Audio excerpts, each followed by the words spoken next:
talk today is entitled A Word for Nature, Environmental Education and Mindfulness in a Literature Course. And and as you can see, it's my presentation today, but I teach this course with my colleague Nirit Asaf, and Daphna Gan here present is also part of this research. So they're here too on my presentation. I'd like to ask you to picture yourselves enrolled in a course entitled I Am in Nature. You're asked to imagine the course and draw the visual images you have for this course. Well, I hope you have imagined something. You have this visual image in your head. And I'm happy to share that I had the opportunity to do exactly that. I taught this course with my colleague, Nirit Asaf, and I'm going to present some of the images the students created. They were asked to draw them both before the course and then after they took it. What did they draw? So this is one example of a pre-course drawing, actually one of the best.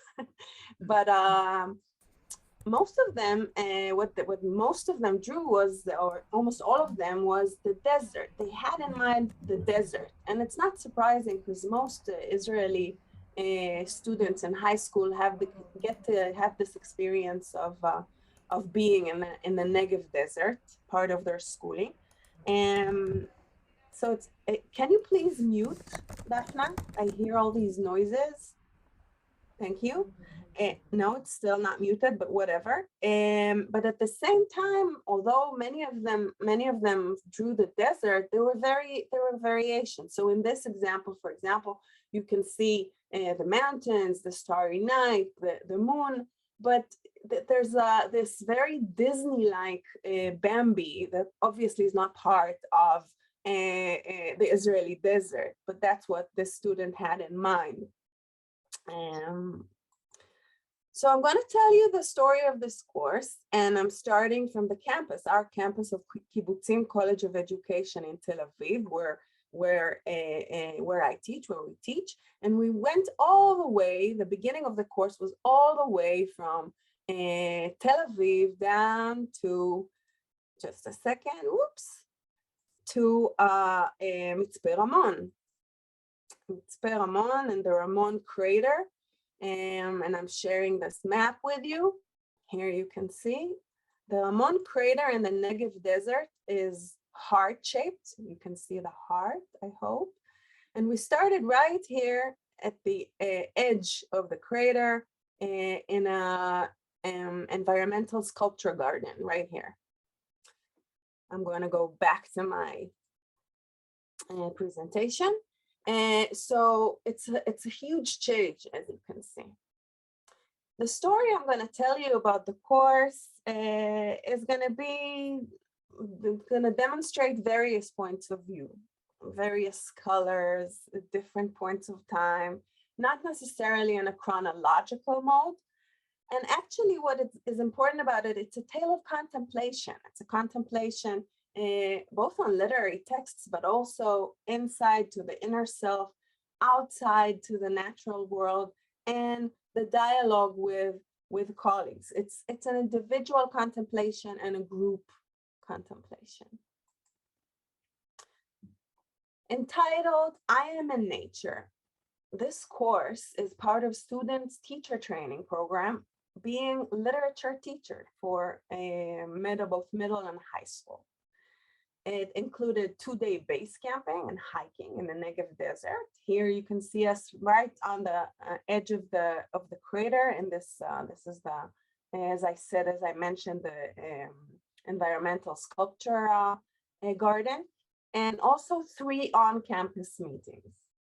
It's a very important moment to mention that all the photographs you're going to see are by my colleague Nirit Asaf, the talented Nirit Asaf. So our aim, the course is aimed at enabling the students really to experience being with oneself, but also immersed and present in nature. So the students learn to look into their inner space outside on the natural surroundings. And we do that by meditating, reading literary texts, and actual being in the present, being present in the desert, sorry. So part of their teacher training, they acquire the tool of contemplative pedagogy. It's a very useful and important tool that they get to both experience and then acquire as future teachers. So here we are, Nirit and myself, and it's an exception that we teach co-teaching. I'm a literary scholar, Nirit is an ecologist, and this is also a self-research because we are the lecturers, but also the research of this entire endeavor. Another researcher, as I've mentioned, is my colleague Daphna Gan. And we've been contemplating throughout the journey, this journey of the course, from planning, teaching, and now contemplating both on the products. In other words, we're both reflecting on our work and contemplating on the students' contemplation. As a result, we have insights both on what we've achieved and also what we're planning for future courses. An important point is that these are students who are about to be teachers, and we're role models for them as co-teachers, as contemplators. What do we do there in the desert? So here's an example. The students each take a walk by themselves, individual excursions, studying according to our instructions, studying the geology, the flora and fauna of the desert, take photos, share with the others. Here, they took this individual short walk and they suddenly discovered, of course, it was planned in advance, the cistern, the water in the desert, each in their own time. It's the desert. The desert is obviously very varied in the view and the panorama that they get to see. So we saw mountains, we saw valleys, myriad colors of sand, bright daylight and dark night, and even a wild nightly sandstorm. And here you can see this the night in the desert during the sandstorm that she drew here. An important thing is that Jane actually drew this water, and then water in the middle of the desert. And another important item is this notebook of contemplative writing, because the students carried this notebook wherever we went, and they kept journaling their contemplative thoughts with the texts, with themselves. Oops, sorry. So yeah. What else did we experience? So here you can notice this acacia supplying us with a rare patch of shade in the desert. But to continue the subject of contemplation, here the students both are having this dialogical culture of conversing with one another, but also these are moments of contemplation with oneself and with nature. Here's another post-course drawing that demonstrates the way sensual contemplation took place. You can see the feet that sense the ground, the bare feet, the ears that were so attentive to other people's words, and the group. This is a signifier of the group discussion. So I'm just going to read something from what she said. From the heat of the desert to the green of the center, and bare feet to any place, and a new meeting, and ears eager to listen and to know more than ever. Obviously, it's translated from the Hebrew. Oops.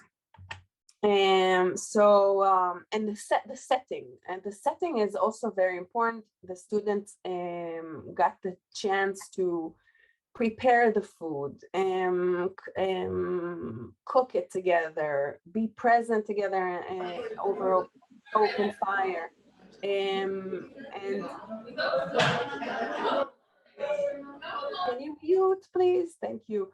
And reflect while speaking, meditating, and writing. These are different kinds of settings at different times of day that create the entire experience. So this is how Shelley, and remember this name, how she imagined the experience before she went to the course. And notice the bright colors. She did think of an open fire and some maybe some music, but look at the bright colors she imagined in this desert we were about to go to. You're gonna see later her post-course drawing. So these are students of literature. So now you can see them on the top of Charut Hill, which to them looked like a mountain. It's quite high, where they read, we read contemporary Hebrew eco-poetry and also American Romanticist nature writing.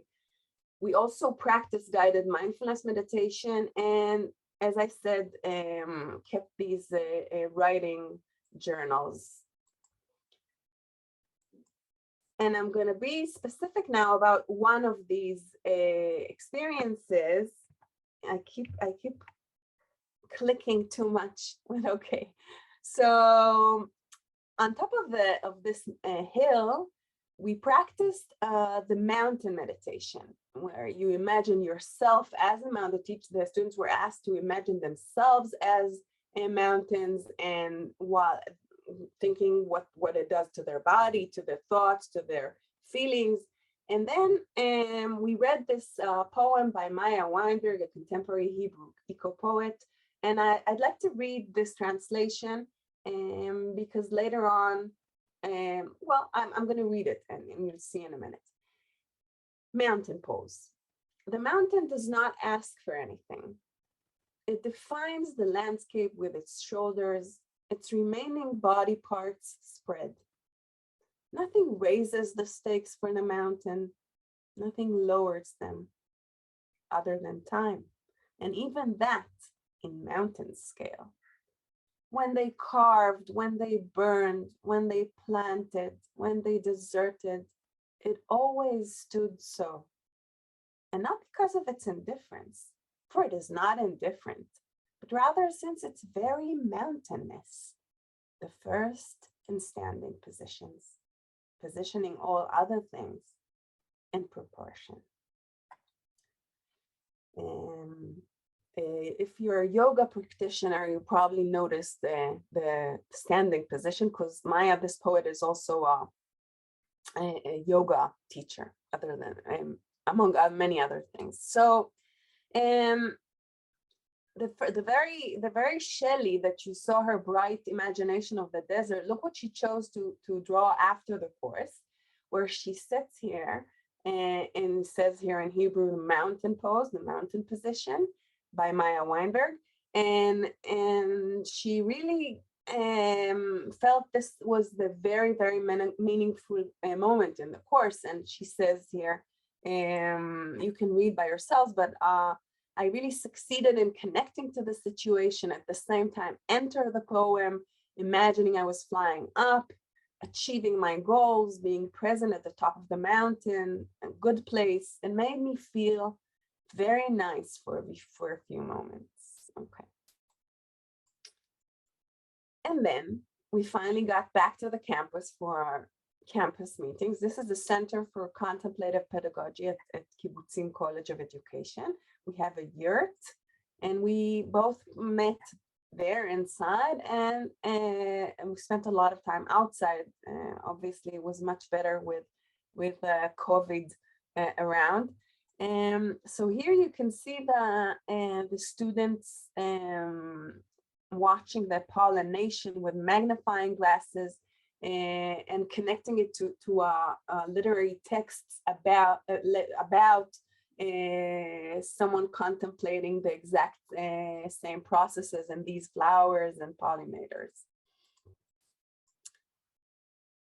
So this is back to our how was that recorded, these campus experiences. So back to Anna, you saw her drawing. She chose to take this collage and add on it further as her post-course drawing, and you can see she chose to encapsulate the experiences in these 4 windows: the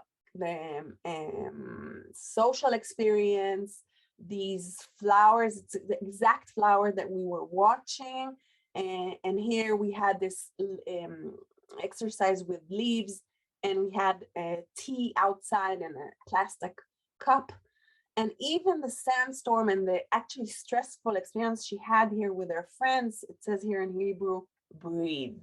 So these are the entire experience of the course in this drawing. Back to Hebrew, contemporary Hebrew called eco-poetry. You can see us here on campus. Joel Boston is an amazing eco-poet and author. And here you can see a very, very concise haiku that he wrote. I translated. There is a bird that sings morning. Okay, so one of the students chose her drawing to be centered on this haiku. So in the drawing, you can see she saw the desert. There's the sun and the sky, the blue sky, and the sand, a lot of sand. But in the middle of that you see it's all text. In the middle of her drawing, she wrote, "There's a world that since morning." This is a attentiveness to the very fact that there's this world there, and it's there whether we're in the center of it or not, right? You know, a very ecocentristic point of view. There's a world that since morning, and then she added, "There's a man, a lily, a moon, a spider, a leaf, a sand grain, and even an astronaut." So all these words that she chose to put in her drawing are things we have seen in the course, but also things that are just there and we don't need to see them, like, for example, an astronaut and many other things. And obviously it's a meaningful experience that she got here. We also practiced meditative barefoot walking in the campus lawn. And here's you saw before these big feet that someone drew, the sensual experience. And here again, in this drawing, you can see the feet and this a student that drew herself and she says here, "I am in nature." And this comprehensive look of the course with the sandstorm during the night and the desert and the fire, but also the leaves and the flowers that she contemplated on campus. Wow, what is this doing here? So I chose, this is a drawing that I showed the student, it's a painting, obviously, a painting that I chose to show the students during the course. And I'd like to, it's obviously part of the American nature art. And why did I choose to show it to the students and to show it to you? We read a lot of American nature writing during the course, and this painting, we could talk a lot about it, but it's an important moment. 1836 is when Thomas Cole exhibited this painting, the oxbow. But also it's a moment when Emerson published his very important Nature that we read parts of during the course, and we also read Thoreau, Henry David Thoreau's writing. So this is the connection between this painting and nature writing. So it's an important moment of this concept of writing and painting nature. But also an important thing is this presence of the artist or the writer within nature. Very few of our students drew themselves, as you could see in the drawings, but it is interesting to look on this theme, because seeing yourself, and you can see the detail, seeing yourself as part of nature, being immersed in nature, not being an outsider. And our students had the opportunity to sit in nature and write themselves, write nature, read nature writing. And so it's an important part. And I'm just going to read. I need to finish. So we're about to end this presentation. I'm going to read to you from Henry David Thoreau's Walking. I wish to speak a word for nature, for absolute freedom and wildness. I think I cannot preserve my health and spirits unless I spend 4 hours a day at least sauntering through the woods, over the hills and fields, absolutely free from all worldly engagements. Okay, so I'm almost there. So our final drawing will reflect this experience. So when you're in a desert, you can see here it's the view from Harut Hill, from where we wrote this mountain post thing. You can see the different colors of Ardon Valley and Ardon Mountain. But when you're in the desert, it seems that you get to be more sensitive to nuance. So you can see here how this student chose to draw these colors, very nuanced colors, and the way he saw the desert plants and the ears and his nose, the sensual experience. But also he wrote here my footprint, my actually handprint, ecological handprint on all this amazing desert. I'm going to finish with William Wordsworth, this British poet, romanticist poet. My heart leaps up when I behold a rainbow in the sky. So was it when my life began. So is it now I am a man. So be it when I shall grow old, or let me die. The child is father of the man, and I could wish my days to be bound each to each by natural piety. So we wish that our educational endeavor will train teachers whose hearts, and also their future students' hearts, would leap up beholding nature. Thank you.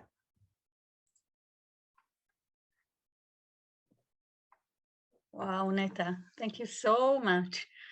So now we have some time for questions,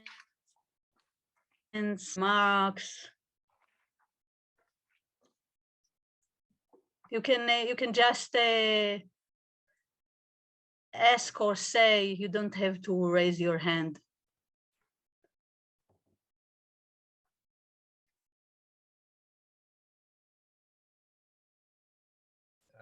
Yeah.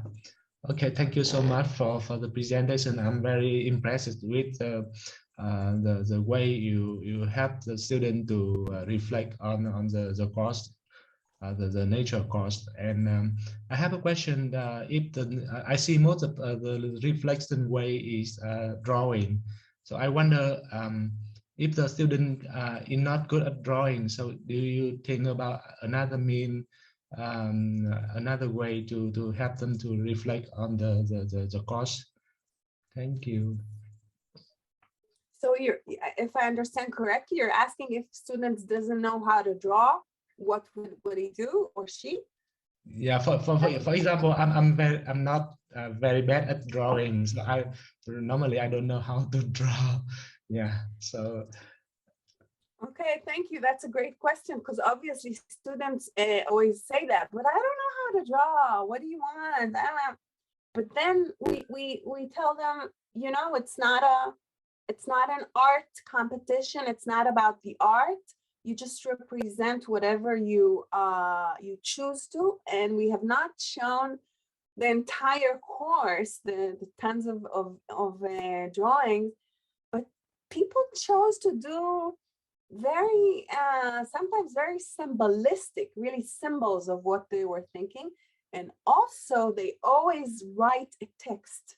They get to write a text explaining what they wanted to draw and what they wanted to express in their drawings. So it's never like, you know, an art competition, never, never.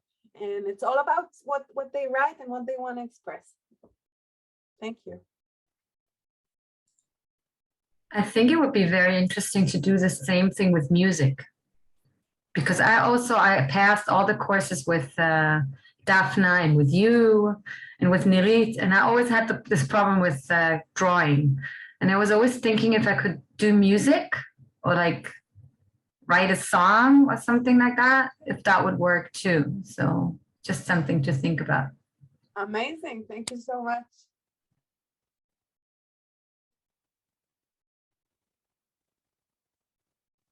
More comments or questions? I think the desert scared them. They all turned off their cameras and. Thank you, Netta. I'm courageous enough to ask a question. That was really interesting. Thank you. One question I had, I'd be really interested to hear what kind of ideas did the trainee teachers have for how they could translate this into pedagogies when they were going into schools? It'd be great to hear a bit about that. Great question. So thank you. So their final task was actually to do, they invited other students from other courses, and they had to write this entire lesson plan of what they're about to do, something that has to do with contemplation, being outside, and literary texts of their own choice. And they got to practice with their peers. Each group took a different group of students and they practiced. They chose, I'll give you one example that I have in mind. They chose, for example, a nest, an ant nest that they found on campus. And they found this text about ants, and they read about ants, and they looked for the ant nest. And they had them meditate around the nest. It was totally original. Some of them had to do it. It was during quarantine, so they had to do it on Zoom. So they chose to do something on Zoom. They meditated on Zoom. They sent people outside and they came back. So they already practiced with peers. So I'm hopeful that they would do it also with the future students.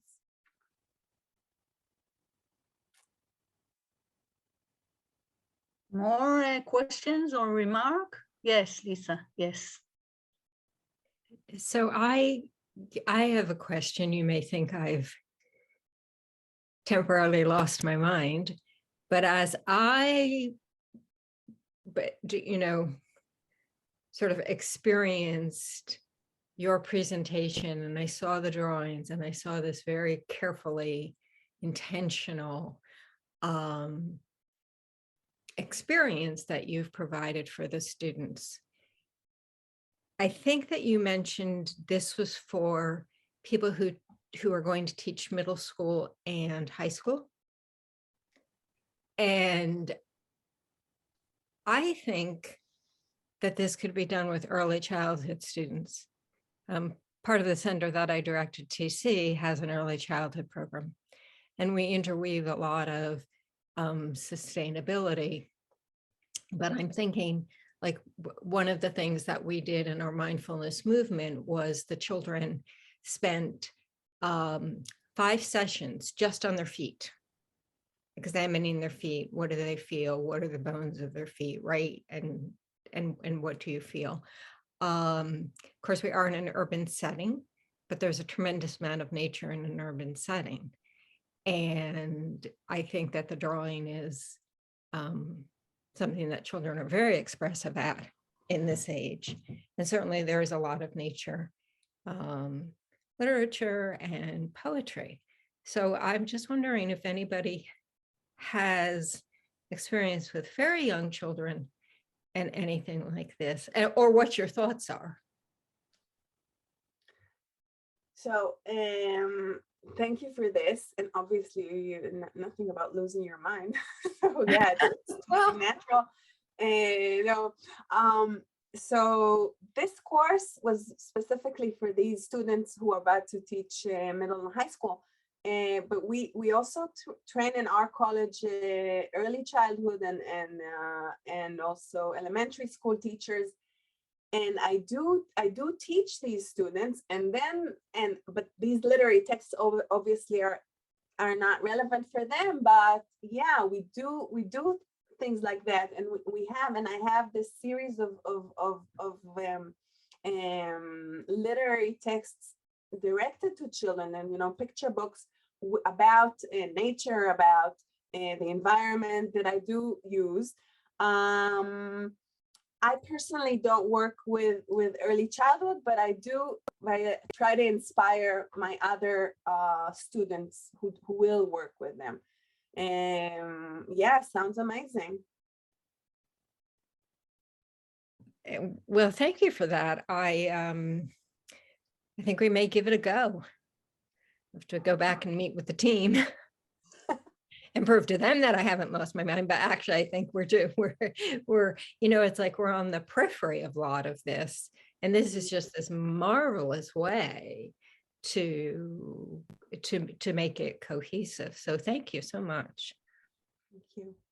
I actually work with little children. I have an enrichment center for preschoolers, and we do these kinds of things, but we just do little things for little people. You can't do what they do there, that they can't write, but they do draw. They do draw, and they do music, and we actually do these little things, and it works very, very well, and it makes them actually contemplate in their own little way, but they do contemplate, and they see amazing things that normally grown-ups don't see, which is very interesting. And they draw them in their own way. But they do, it definitely works with little children too. Daphna, we have a question in the chat. Yeah. From Lisa. Yeah, Neta. Do you want to take it? Okay. Yeah, and also I saw that Darren raised his hand. So yeah, congratulations on him. Okay, I'm going to read it to myself. Potential research that you could do. How do you analyze images only using the draw or combined with oral descriptions of the draw? How to access, evaluate, understand the aesthetic experience? It's a great question. So what we do is, and actually maybe I'll let Daphna answer that more elaborately. But what we do is, I'm just going to say that we look at both. We look at the both the drawing and the text. And Daphna, would you like to answer, because your student is working on that? Yeah, I will answer. So what we are doing usually with drawing, first we use it as a pedagogical tool, almost always. So it's not only a research tool. We start from it as a pedagogical, and we analyze in many courses with the students what they draw, and in many times to see, for them to reflect what happened through their drawings, and to get better understand of the process of learning they had. And then we were starting to analyze it and to research the drawings. And we have now a student that is doing her master degree on this course, on these drawings, and she's going to analyze and to interview the students. So it's always with text, written or orally or both, because the interpretation, of course, we can interpret it in thousands of ways, but if we want to study and to understand what's happened to the students there, so we have to get some written or orally. So we have students that is going to really analyze these drawings, and there are many techniques. It's very similar in a way to analyze a qualitative text. So to interpret the text and the drawing and to make category and so it's very different, and it's not, we don't do not psychological analysis and not art or aesthetic analysis. We're trying to figure the understanding. So we're looking at an educational approach and to find out what happened to their understanding about contemplative education, about nature, about their place in nature. So we are not trying to be something else that we are not. So. And yeah, Lisa. Darren wanted to. Darren was before, yeah, Darren, yes, Darren. Yeah, Netta, thank you so much for your presentation. I did have a question. I think I was really struck in your presentation when I was looking at the photographs of the students being in nature, and I think these photographs are stunning. And I'm wondering a lot about, particularly in environmental education, we talk about learning about the environment and kind of facts and figures and understanding of ecological systems. But then I think there's another equally as important about learning in and learning within the environment, and kind of this enrapturing and this emotional and spiritual connection you create. And I'm wondering if the students that you took on this, who are part of this course, articulate, you know, oh, well, I knew a lot about the environment, but now I feel differently, and here's why. And I'm wondering, you know, that's one part of the question. Like, do they talk about this kind of difference in the pedagogy and being part of that learning experience in that way? And then how they intend, kind of to Garrett's point, how do they intend to use that? Like, does that seem like a tool that they use when they feel that I have a different connection now to this information and this understanding? So I'm wondering if you can articulate that and just illuminate that a little more. Thank you. A great question. So even for me, it was striking how much they had this almost, you know, beginner's mind when they came with us to both to the crater and also even in the garden of their own campus, you know, that they've never seen these parts, they've never looked at the flowers, at the pollinators. So the way they did articulate it was first they talked a lot about how always in school it took us here. I was here with school. I was here with, and I've never noticed. I've never seen what allowed them to do that was this contemplative pedagogy tool. The way we always stop. You know, for example, we walked in silence. We actually walked quietly in silence. We sat in quietly. They walked by themselves. It was like you know, it's kind of scary for them. The first time you're going to walk from here to here by yourself. And they were like, but they did. And these tools allowed them for this unmediated connection with nature. So they talked a lot about that. And they also talked a lot about the meditation that allowed them to sense things, to sense with their senses, when smelling, feeling, hearing, seeing. and they said they would take their students to be outside. I now for Gareth's question, I now remembered that one of my students already practiced with her students in one high school in Hadera.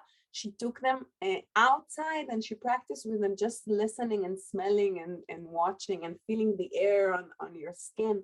So yeah, it's very powerful.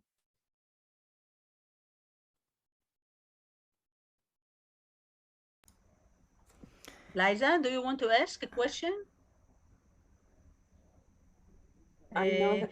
Okay, Elaine just okay. Elaine, okay, so Elaine, you will be the last one, and then we are going to chat and to talk and discuss several things in small groups, and then we will come back to here. So Elaine. No, and yes. Lisa already Lisa, it was the question that I read from the chat, so everything's fine. Okay. Okay, Elaine, Great. yeah. Hi, everybody, and thanks for this great presentation. I just want to share something I've done in the past. I've been a teacher for 30 years. And when I was teaching middle schoolers about the Harlem Renaissance in Harlem, we did a walking tour of about 25 blocks. And we did silent walking. So how did I achieve this wildly, nearly impossible goal? Each block, I gave them a theme. So for example, frames around windows, or shoes of people that are walking on that block, or who do you think might be a cute couple on this block, or who might be good friends if they could actually just meet. So on each block there was a theme, and they had notebooks and clipboards, papers and clipboards, so they would take a note of what they noticed at the corner of every block. And the people we were passing were in shock that this giant group of 7th and 8th graders were completely silently walking, not in a line, but walking the block and just checking it out. So it was a form of mindfulness and building up their observation skills, and also great classroom engagement and management in the outdoors. Thanks for listening. Wow, amazing, Elaine. Thank you for sharing. Sounds great. I'm gonna, wow, we can practice that in Tel Aviv. Thanks. Yes. Okay, so now we're going to have breakout rooms. And Neta, do you want to say something about the course for our discussion?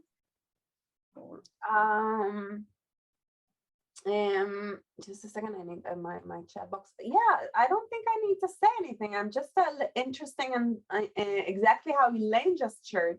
I think it would be very interesting to share our experiences around literary texts, mindful meditation, co-teaching in the realm of environmental education, environmental studies.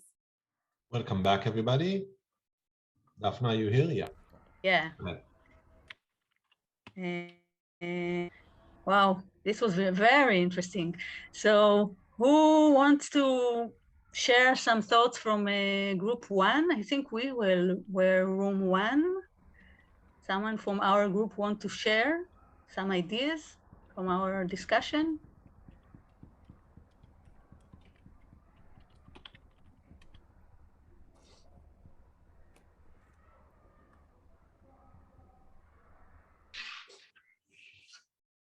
No? No, it can't be. Elaine, you can share some ideas. Sure. We had an amazing discussion. We had Viet from Vietnam, we had Laisa from Brazil, and we had Daphna from Israel. We had the globe covered. Ayala and I think are New York, both New York based. We talked about the benefits of co-teaching on the university level, and also the not so great K-12 co-teaching that we have in New York. That's my opinion. And we also talked about building in activities so students have fewer fears of nature. If students don't have the experience with nature, they're often fearful, and so different ways of shaping that experience.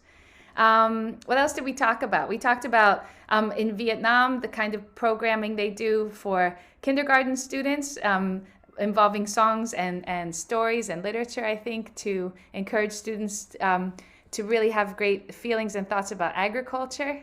Did I cover everything? I didn't take notes. Anyone want to add? No, Someone want to add? No, it's not has to be everything, you know, Okay. just highlights. It's fine. Yeah, it was an amazing discussion. Thank you all. Thank you, Elaine. Who wants to summarize some ideas from room number 2?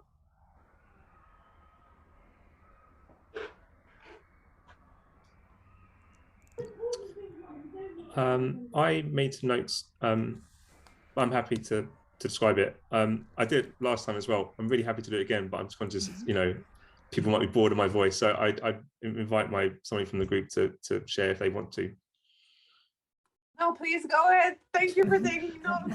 No problem. Cool, very happy to. Yeah, it was an amazing chat. We had John, Netta, Meredith, Laura and myself, and loads of great stuff. So innovative fundraising. So there was a story about to fund a garden in a school.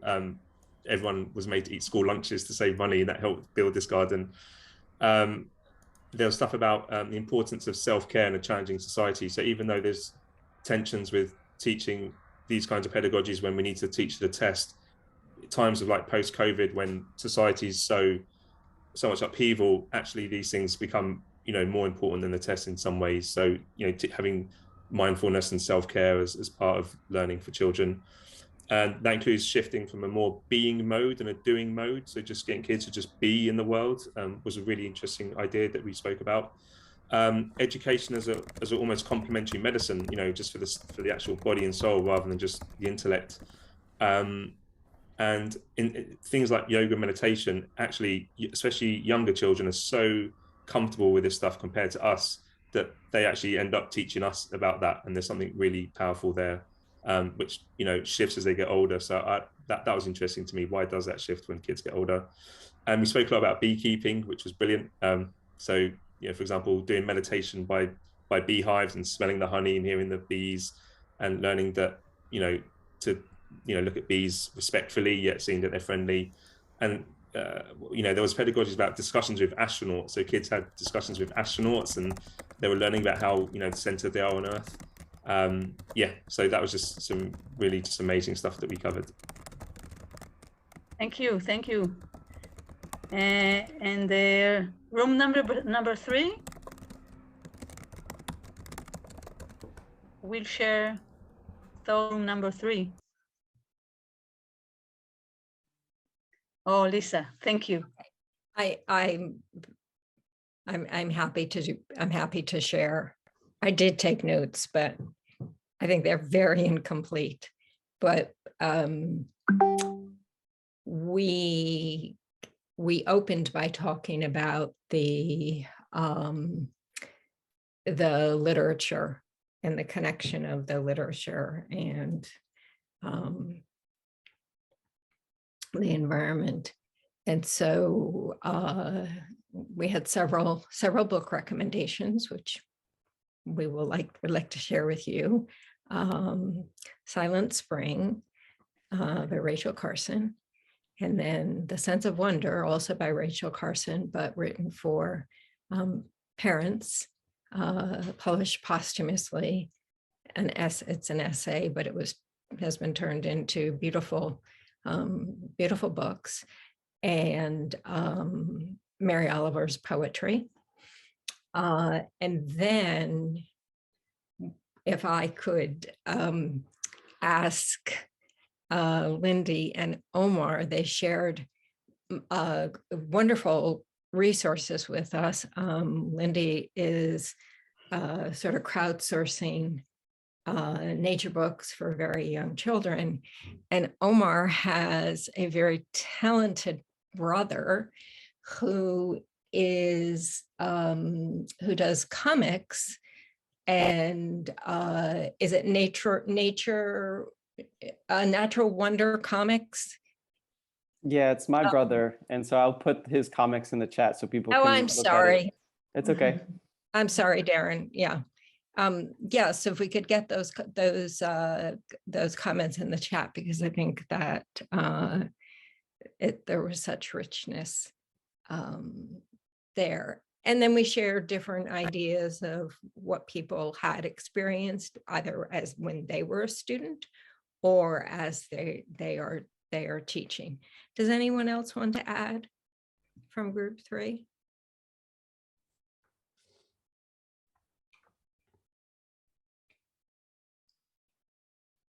I think what stood out to me about the talk was a lot of people shared some experiences, and we're all adults, right? So experiences that they had when they were kids, just a moment in nature where they were exposed to the world around them in a mindful manner. And those are memories that they still have today. And I think that really stood out to me.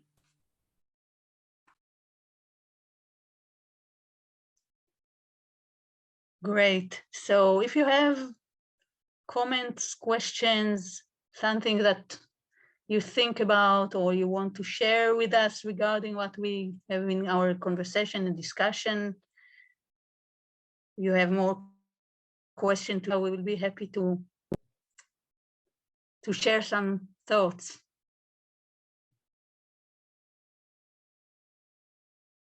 Zoom platform with a quiet, so quiet here.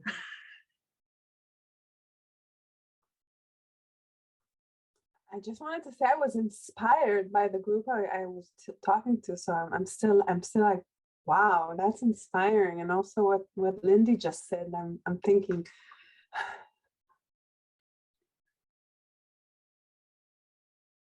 So I will comment one comment to Lindy, because I did it several times that I ask people to draw an experience in nature in their childhood. And it's really amazing what people remember and how they remember it so strong, and how powerful it, and how easily we can lose it. How easy in the city if we don't see animals and nature, so we start afraid from it, and we need to work much harder to create this connection to nature than it was, I think, 15 years ago, 20 years ago. Daphna, that reminds me kind of just how important it is what you're doing, bringing people into nature to have these experiences, but then using the arts and their experiences with literature and their experiences as artists to document those things. Because Daphna's right, it's sometimes easy for us to lose those things, but when we very intentionally document it, it becomes part of this record of our lives. You can go back to that and relive that memory multiple times, and it becomes ever more ingrained as a significant experience that you can relive to some extent. So it's so important doing that journaling work or that artistic work to express that moment and that memory. I think in general in environmental education, don't combine enough art and nature and science, and we used to do it separately, and we first learn how to combine it to make it more integrate and not separate themes or subjects.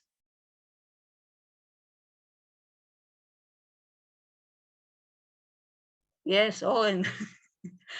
Yeah, I've been quiet. I'm just taking notes and enjoying the conversation. But what I really appreciate in Neta's work together with Nirit and Daphna is that we rarely think about literature as a venue to teach about sustainability or climate. So when we, for example, at the college right now, are discussing how we can bring climate change throughout the curriculum, one of the questions was, how would you teach it in math class, or how would you teach it in arts and humanities? And I think today Neta gave us a wonderful way to start imagining a curriculum that can really engage with these hot topics through the humanities. And I love it. This is great. And I can't wait to read more about what you're doing and to see how we can bring it to teachers in New York that are really trying to address topics like climate. but it usually stays in the science, and we want a broader perspective. So if you have anything written about that, I would love to share with teachers here. This is great. Thank you so much, Neta. Thank you so much, Oren, for these words.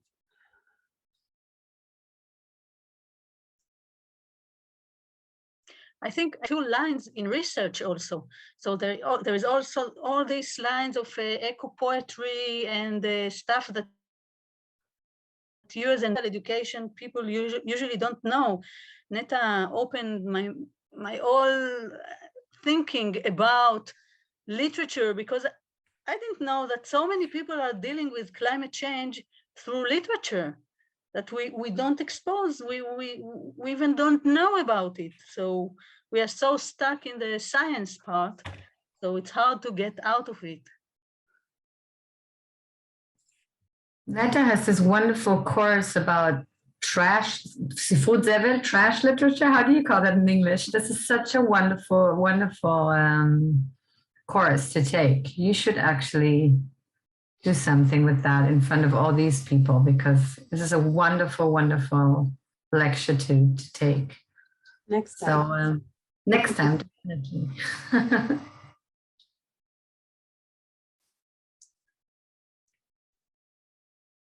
So I think if there are no more questions or remark, or maybe Neta, you want to say something before we are No, but I saying see Viet wanted to say something. Yeah, this is a reflection part. Okay, for me, so your discussion remind me a very important thing is that being in nature is more important than doing something. So the state of being is more important than ever. And it reminds me a lot about from lesson from my work when we used to do a lot of field trip, a lot of environmental exploration program, nature exploration program with the children. But we used to design a lot of activity, and we want the student to learn from the nature to the land of the teacher. We forgot that they have their way of absorb the knowledge, the wisdom from nature on their own eye, and that is one of my big lessons. So when we realize that let them be in the nature is more important than teaching them. So we reduce our teaching role, and we together with them more enjoy the moment being in the nature more. That's my lesson from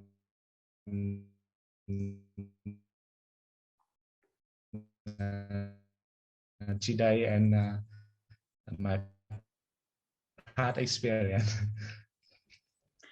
Great. Thank you so much. So we hope you will join us next time, which will be March 10. I think it will be interesting, at least as it was today. So thank you so much to everyone. Thank you very much, really. It was inspiring. Thank you, Neta. Thanks. Thank you. Thank you so much, Neta, and everybody. Thank you. Bye-bye.